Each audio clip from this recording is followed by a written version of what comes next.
is my 2020 Corsair X465 case, and it contains a whole computer with tons of RGB lighting.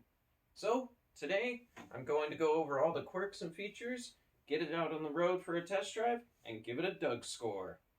Wait, where am I? I'm not Doug. Welcome back to the channel, everybody. This is what I've been waiting to show y'all, the big surprise. And don't think this is a new build. This is actually something I built a year ago back in May 2020. And I built it because I figured I was going to be stuck at home for a while with everything shutting down. So let's take a look at what I have inside.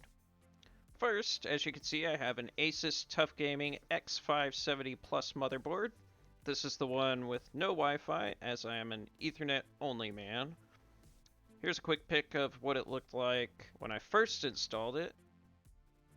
For the CPU, I went with the Ryzen 7 3800X, which is just a tad faster than the Alienware.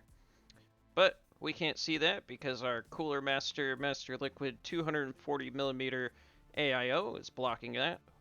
Bit much to say there. But as you can see, our tubes run down here to our nice 240mm rad. Next to our cooler, we have 32 gigabytes of Corsair Vengeance RGB Pro DDR4 3200 RAM there. It's two 16 gig sticks. The other two are actually Corsair Light Enhancement kits. I did that just because it looks better and fills in the gaps between the sticks of RAM. Moving on, we have our Asus GTX 1070 Dual OC edition. I kind of like this card. It's just a little bit of a bottleneck for this computer's performance. And as well, it doesn't really fit in aesthetically, so we'll talk about that in a bit. Anyway, below that, I have an Elgato gaming capture card. It's only the 1080p version, so nothing special there. And right behind that is a M.2 NVMe 1TB. Finally, in the bottom here, we have our Corsair CX750 power supply. Yes, more RGB. And yes, Corsair. What a surprise! I told you in previous videos I do like them. They've been good to me on warranties and stuff. Anyway, that's the computer. And of course, it's all packaged inside a Corsair 465X case, if I didn't already mention that. But let's go to the back side here. Take a look at the back panel and my mess of wires that are quote-unquote managed. Alright, so I went ahead and pulled off the side panel just so you wouldn't have to deal with me doing that on camera. Anyway, back here as you can see, there's a lot going on. My cables are kind of managed for the most part. But as you can see in the top left here, that is a Corsair Commander Pro. This has two other hubs plugged into it. It has one of these fan hubs. Yes, I have two LED fan hubs. There's only 7 in use. I have one for the bottom, and then the other 6 plugged in here. Below that, if you look down there, I have not one, but 2 lighting node pros. So one of those goes up to the fan to control it.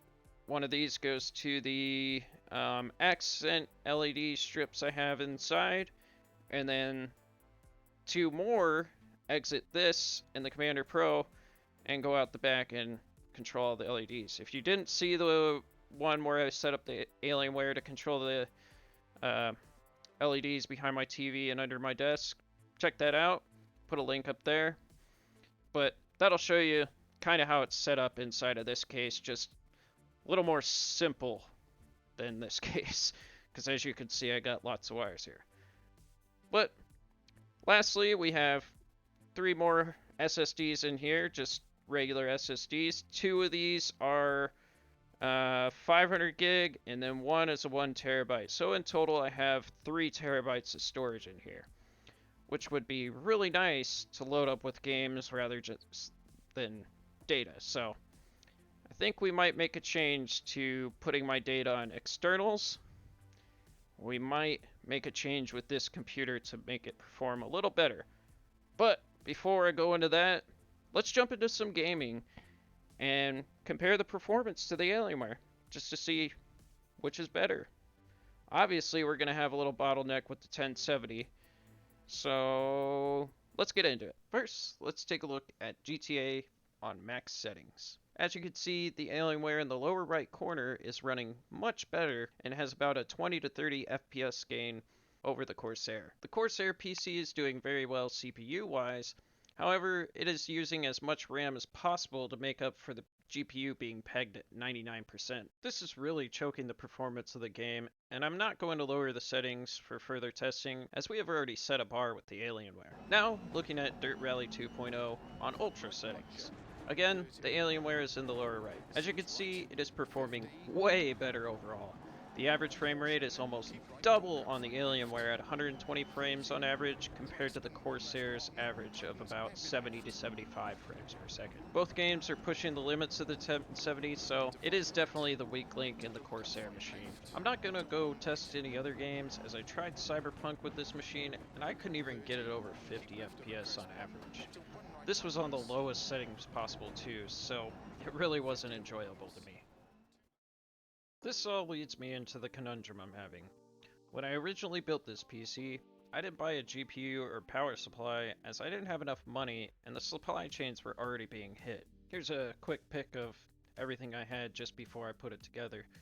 But as you can see, I used my 1070 and EVGA power supply from my old machine. It really liked to pretend it was a traffic light. As you all already saw, I did end up upgrading the power supply later on to the Corsair one, but from the beginning, I decided that I would upgrade the GPU later on when the time is right. I am very glad I made that decision, as they announced the next gen of GPUs late in the summer of 2020. I would have been very disappointed if I just picked up a 20 series card and heard that. On top of that, the prices look great for the 30 series, but would be a short-lived hope as the chip shortage was just beginning, supply chains were hit, and on top, scalpers were reselling cards at double and triple the MSRP. So I just gave up. They actually are still selling them that high, so kind of been a disappointment. Still haven't upgraded the card.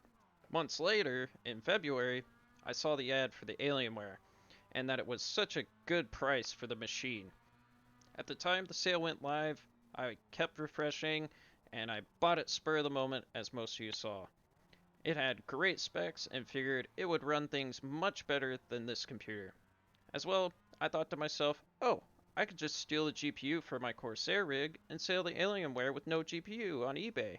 Well, that never happened.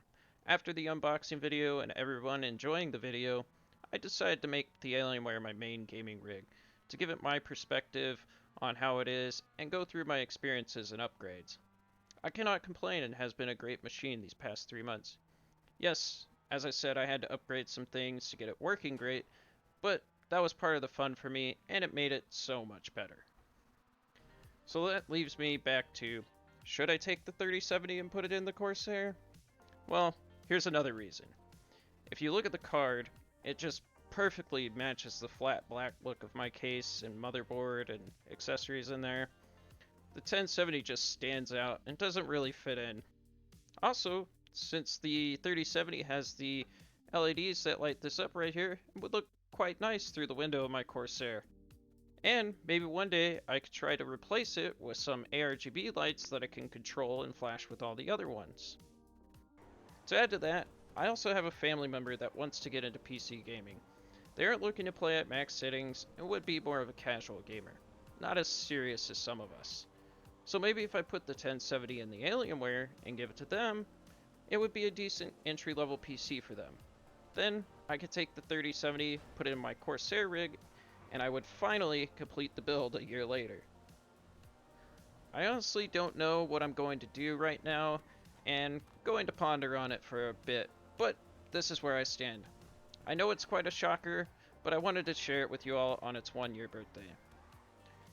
Let me know what you think I should do down below. Should I swap out the cards, benefit 2 people potentially, or keep it how it is? I can tell you one thing, if we do the swap route, don't worry. I will still have access to the Alienware and can continue to make content with it as well as my other machines. Also, I promise you I will not sell the card or the computer. It will go to a family member, so it would benefit 2 people, to be honest. Well, that is all for me today, so if you can click all those buttons below, I would really appreciate it. I thank you all for watching, have a great rest of your day, and take care.